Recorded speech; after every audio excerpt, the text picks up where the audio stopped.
Hey, thank you all so much for taking the time to talk with me today about the future of public meetings. I know that each of you have been busy with your clients across the country, shifting previously planned in-person activities to online, especially during this time of COVID-19 and stay-at-home orders and all the safety concerns around that. So I just thought maybe we could take a moment today to explore the question that I feel is coming up more and more frequently, right? Is this the end of public meetings as we know them? Stephanie, I thought maybe you could start by just kind of shedding some light on that idea and what we're going to be looking to the future and beyond.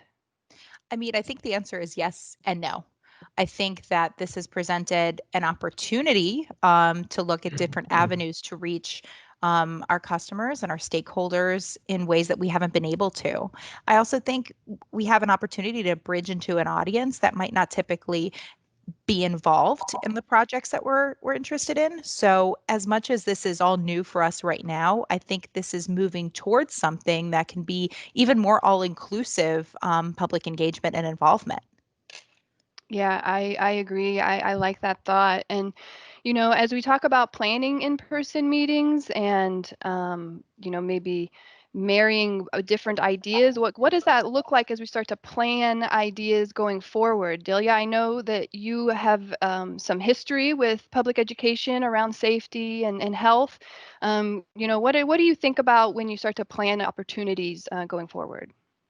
Yeah, I think when we look at public meetings of the future, we have to take into account some of those health and safety factors that maybe we didn't before. So that may look like having people voluntarily wear masks at meetings or social distance at meetings. Maybe we're setting up seating further apart to make sure that we're keeping a safe distance. But a lot of that's going to come to, what are the current state regulations and how do those regulations evolve? And also, what does the organization hosting the meeting feel is the most appropriate for their stakeholders? If we look at that, then we can determine, at what point we're having the meeting, what really makes sense for our audience, and also recognizing that people have different comfort levels with the current state of affairs and maybe in the future. Some people are really eager to get out for in-person interaction, where others are more cautious and more concerned with the health risks associated with what's going on. Yeah, absolutely.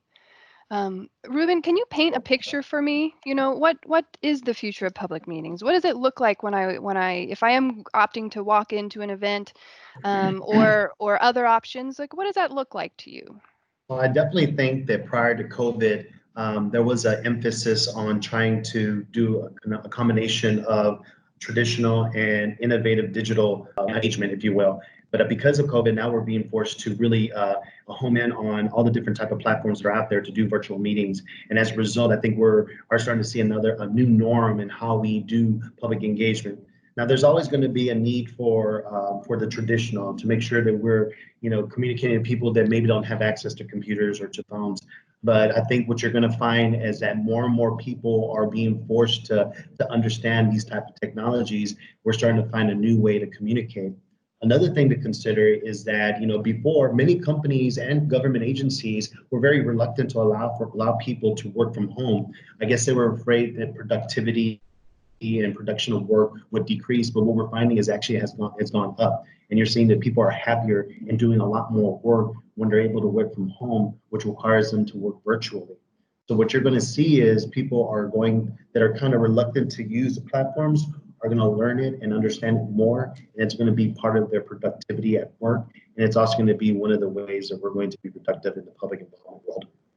I totally agree with you. I mean, I feel like this new normal that everyone's getting used to right now is going to evolve the same way that we had to evolve into this current normal. So I think it gives an opportunity for people to say maybe there are other ways to do what we're doing and to do it successfully with not disregarding people that truly enjoy and rely on the traditional methods, because there obviously is an audience of people that very much need that face to face or whatever their requirements might be. So I think it gives a ability to be more all encompassing as opposed to restrictive. Yeah, and as we make meetings easy for people to access, as long as they feel comfortable with the technology, I think people will realize that it really allows them a depth of flexibility that maybe traditional meetings didn't have before, because they can join from their home. They can join from, the waiting room of an appointment if they have to, or their car. So it really allows them to participate at any point where they are when they want to, as opposed to having to go to a meeting.